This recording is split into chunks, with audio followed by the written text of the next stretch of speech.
From WCPO TV, Channel 9 News Weekend Report with Debra Snell, Paul Schaefer, Eric Warren's weather, and Steve Esposito's sports.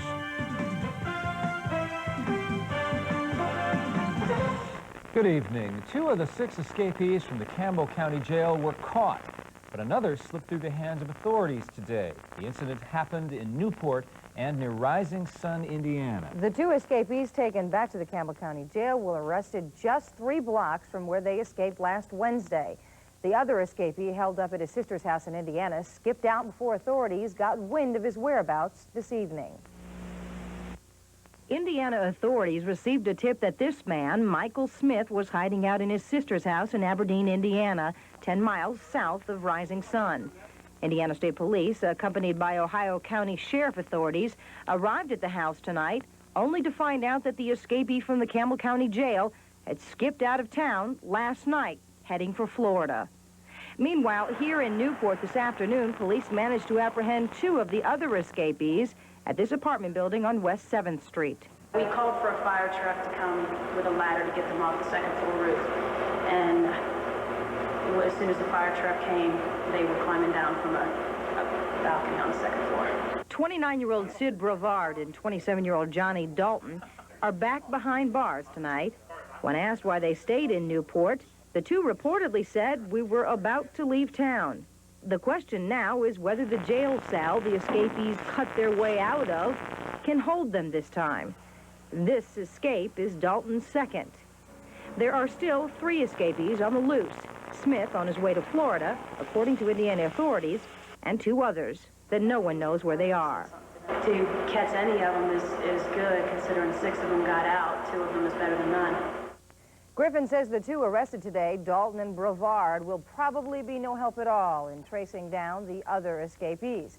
As for the investigation itself, Newport police are now looking into whether Brevard and Dalton were actually being put up in the 7th Street apartment building by friends. If so, they say they may ask the county attorney to issue warrants. Paul? A Cincinnati man is dead tonight after his wife shot him following an argument today. His estranged wife, Marilyn Frederick, now faces murder charges. Police say the trouble started when she followed her husband over to his girlfriend's house. The separated couple apparently argued inside, then the 2 came outside. It was then, witnesses say, Harry Frederick was shot. When the policeman got here, she was sitting in the car, he was on the ground, and the policeman had a gun on her, trying to get her out of the car. Police say that Marilyn Frederick apparently fired the shots while she was inside the car and her husband was out, and it appears that she also accidentally shot herself in the leg while shooting at her husband.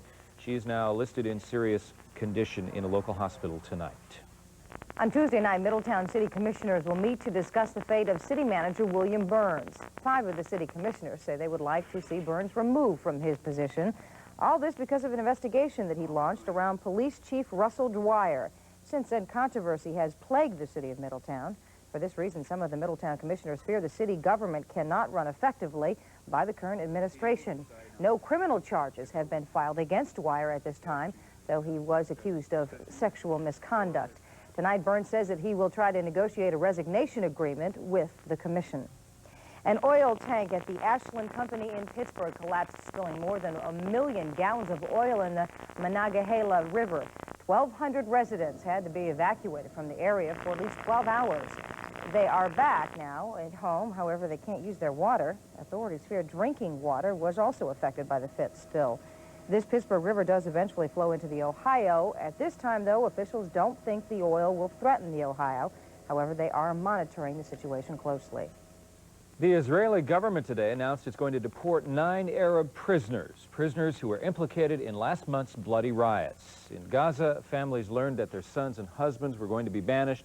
Many say for a Palestinian, deportation is the very worst punishment. Authorities say, though, that the punishment is justified.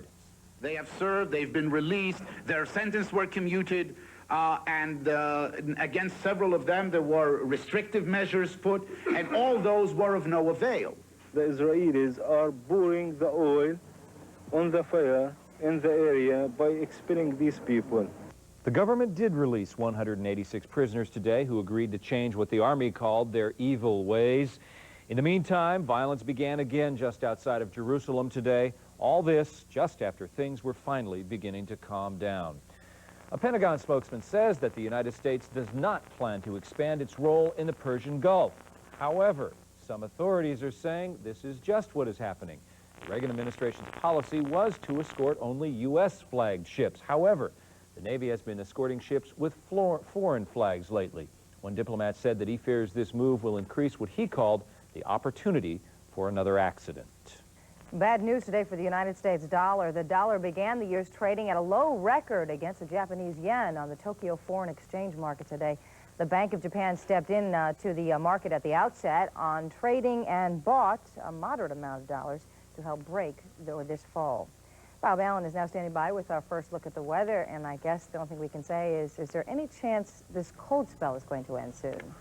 Ooh, Debra, you asked the wrong question. The cold spell is going to double up. It's going to get colder. It's 31 degrees right now. Overnight, we'll drop down into the upper 20s. Then in the morning, we'll be back up into around the 30-degree range. But then, as we have variably cloudy skies scheduled for tomorrow, the temperatures will drop from around that 30-degree mark down to 18 degrees later in the day. And it won't continue. It won't stop until it gets down to 5 to 10 overnight. Got a lot of cold temperatures, including a little note of warning if anybody's driving east tomorrow morning. And I don't mean east, farther than Ohio or Kentucky. We'll tell you about that this half hour. Paul? Thanks, Bob. Christmas is traditionally the season of giving, the time when we buy presents for those we love and when we give help to those who have nothing. But what about when the holidays are over? The seasonal giving stops. But as Deb Arnold reports, the need does not. Huh? Oh, you want me to drive? Okay. This scene is a common one. Dad and his boys spending a Sunday at home playing with Christmas toys.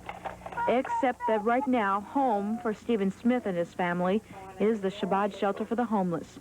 The toys are gifts from people who thought every child should have presents on Christmas. It seems those who have always share with those who have not during the holidays. We know around the Christmas season when there were quite a number of articles that appeared about the homeless in general, and even some around here, the response was unbelievable. It was fabulous. But now that the holidays are over, the burst of giving will be too. The problem is not that we're only generous during the holidays, but that that's the time when we hear the most and see the most about people who are forced into the streets. And as the saying goes, out of sight, out of mind. But the problem continues at shelters like this one 365 days a year. The Shabbat house can hold 80 people at a time, and often that's still not enough room. We've had times, and we have this very frequent, that we can turn down up to 27 people a day. Rabbi Colmanson said